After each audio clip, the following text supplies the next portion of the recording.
loneliness kelinimo. barnaamijkan waxaaynu kaga hadlaynaa kelinimada inagoo isdul taagi doonaa. waa maxay kelinimo? maxaa keena kelinimada? caafimaad darrada laga dhaxlo cidlada iyo sida looga hortago ama la iskaga ilaaliyo kelinimada. inkasta oo qeexidda guud ee cidlo loo arko inay tahay xaalad keli ahaaneed ama kelinimo, haddana waxay tahay run ahaantii xaalad maskaxeed. keli ahaanta waxa ay ku qeexeen cilmibaarayaashu inay dareemaan dadku cidlo wax ka badan hal mar isbuucii. keli ahaanshuhu waa shucuur guud oo bini'aadamnimo oo isku dhafan oo gaar u ah shakhsi kasta. maadaama aysan lahayn hal sabab oo caadi ah, dadku way ku kala duwan yihiin kelinimada. tusaale ahaan, ilmaha yar ee dugsiga ku dareemaya cidlada ee aan asxaabta ku lahayn dugsiga iyo qofka weyn ee xaaskiisii dhimatay isku si u dareemi maayaan xaaladda keli ahaansho. kelinimo waa xaaladda ka go'idda dadka ama bulshada.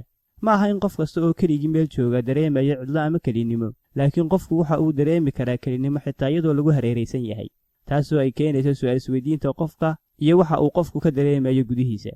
waxyaabaha qofka ku keenay kelinimada waxaa ka mid ah isbeddellada xaaladeed sida faquuq jireed, u beddelashada meel cusub, iyo furriin.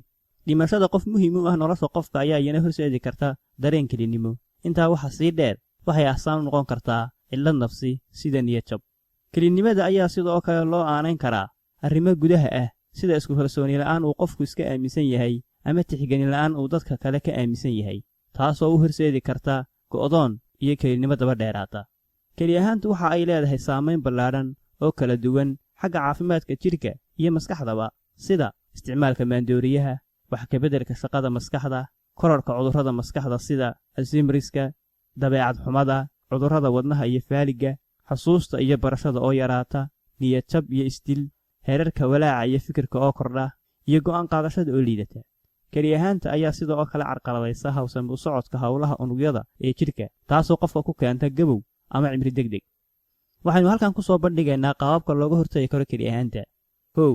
dooro waxyaalaha aad ku fiican tahay ee bulshada aad tari karto ama aad ku dhex geli karto. xaaladahan waxa ay dadka u horseedaan fursado waaweyn oo lagula kulmo dadka, laguna abuuro saaxiibtinimo cusub iyo isdhexgal bulsho. fila wax fiican. dadka keliga ahi badanaa waxa ay filayaan in la diido halkii ay diiradda saari lahaayeen fikradaha wanaagsan iyo dabeecadaha xidhiidhka bulshada. xoogga saar horumarinta xidhiidhka tayada leh. raadi dadka kula wadaaga fikradaha togan iyo dadka aad isku aragtida tihiin. aqoonso in kelinimadu ay kaaga baahan tahay inaad isbeddel samayso. fahan saamaynta ay cidladu ku leedahay noloshaada. waxaa jira saamayn jidheed iyo mid maskaxeed oo ay cidladu ku leedahay caafimaadka.